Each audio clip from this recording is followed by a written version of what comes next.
I basically have three main points about why Marvel is doing way better. And the first point is the Marvel movies are entertaining. Because you'll be what? They're not extraordinarily good movies, especially Avengers Age of Ultron, Thor's, Iron Man 2 and 3, stuff like that. They're not very good. But you don't know that while you're watching it. When you're watching it, they do keep you entertained enough to believe that it's a good movie, to the point where you get home and you're like, oh, I have to rearrange my top 5 MCU films, which is how I felt about Doctor Strange. And Doctor Strange is just Iron Man, which is just the template that they use for Doctor Strange and Ant-Man. Because what they do, I've noticed, if they have a comic that people don't really know all that well, like Guardians of the Galaxy, Ant-Man, Doctor Strange, they'll make that movie so funny that you'll want to see it anyway. And it's really annoying because I think Doctor Strange is an interesting enough character on his own to not have to crack a joke with his cape every 5 minutes, but whatever. The thing about the DC movies, they're not fun to watch. You know, nobody wants to go watch a Batman movie where he's just gunning down criminals and Superman's standing a couple feet away not doing anything about it. Nobody wants to see a movie where Superman is snapping people's necks. None of that is interesting. And there's so many glaring plot holes throughout the entire thing that you notice it immediately because they're going for a grounded story that's dark and moody and only has like 2 colors in it. Then you're not having as much fun watching it and you're paying a lot more attention to the story and how it doesn't make sense. And sure, for Batman vs. Superman, they released an Ultimate Edition. But I don't want to have to buy your Blu-ray for your movie to start making sense. You know? And it still doesn't make sense. It's just an extra half hour of people talking. There's nothing to that. There's nothing substantial that you gain from that. Because at its core, comic books are for kids. You know, Spider-Man is a kid character. Superman is supposed to be a kid character. Marvel understands these things. And so they're not afraid to make their movie a little childish. DC is like, no, our movies have to be super serious. And it's just like, well, that's not fun. It's not fun for anybody involved. Oh, I like that shaky cam, Anthony and Joe Russo. But the second point is faithfulness. Marvel's movies are faithful at least to the comics most of the time. If they have, again, a comic that people aren't really familiar with, Doctor Strange, Ant-Man, Guardians of the Galaxy, then they'll make it more faithful to the actor. So that's why those movies have such comedic undertones. Undertones, more like overtones. And that's okay. You know? At least I understand when I'm watching this movie that Captain America is a do the right thing no matter what Boy Scout. Iron Man is a pretentious prick.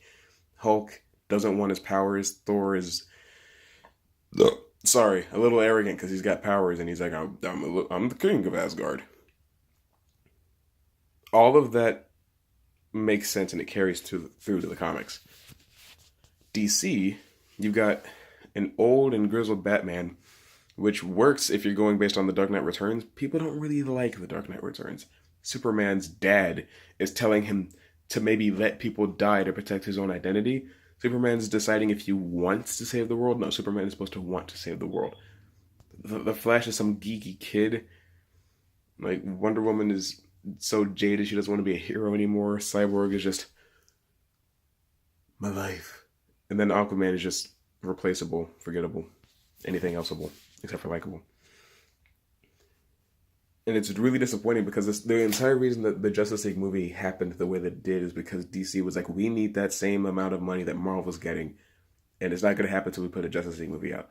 Well, your Justice League movie has to be good, Warner. Superman can't just be coming back to life half naked fighting the rest of the team. What's the point of that scene? Nobody gets hurt. It's over in like 2 minutes. It's like, well, I feel like I just wasted my time. And the third major point is that Marvel is not making these movies for the sole purpose of garnering money and attention. Iron Man started as a way to kick off the MCU, but it was also very much, let's just make this movie and see what happens. They didn't know that they'd be where they are today. 10 years, 19 films, going to be 20 here in a few weeks. All one huge, massive, contained story that spans across all these characters, and you constantly leave us wanting more when we leave the theater. Most of the time we leave happy. Most of the time we feel like we've seen a decent or good or great movie, and you want to see what happens next. You walk out of DC and it's just like, why did that movie exist? Like Suicide Squad happened because they figured Guardians of the Galaxy was successful. We can do that too. If they would stop trying to play catch up, because there's nothing wrong with competition. Having a competitive spirit is how you survive. But when you spend your entire effort trying to be like the other guy instead of trying to be better than the other guy, then you're failing because you have to create a product that the customers want and you have to treat the customers with respect. They don't seem to understand how to do that. They have the same problem that Disney Lucasfilm has, which is interesting because Disney runs the Lucasfilm and Marvel Studios. Actually, no, they don't run Marvel Studios because Marvel Studios broke off from Marvel Entertainment and Disney only runs Marvel Entertainment. Forgot about that. But basically, those are the three main things that are making the MCU do far better than the DCEU. Like, Aquaman is coming out in, I believe, November, and I don't see that doing half as well as even Ant-Man and the Wasp because it's the only Marvel film that's not going to make $1 billion this year. And that's fine. They're not trying to break box office records. They're just trying to make good movies. That's what's happening. You know, they're not casting 43-year-old Ben Affleck to come play Batman, even though we're going to make like 6 Batman movies, including Justice League, and he's going to have to, stunt double to do all of his fight scenes, but that's up for another video. Anyway, if you like what you saw here, leave a like. If you're new here, hit that subscribe button. Maybe you'll get to see what comes out next. And if you like what you've seen here and you want to see more, scroll right down, you can see more.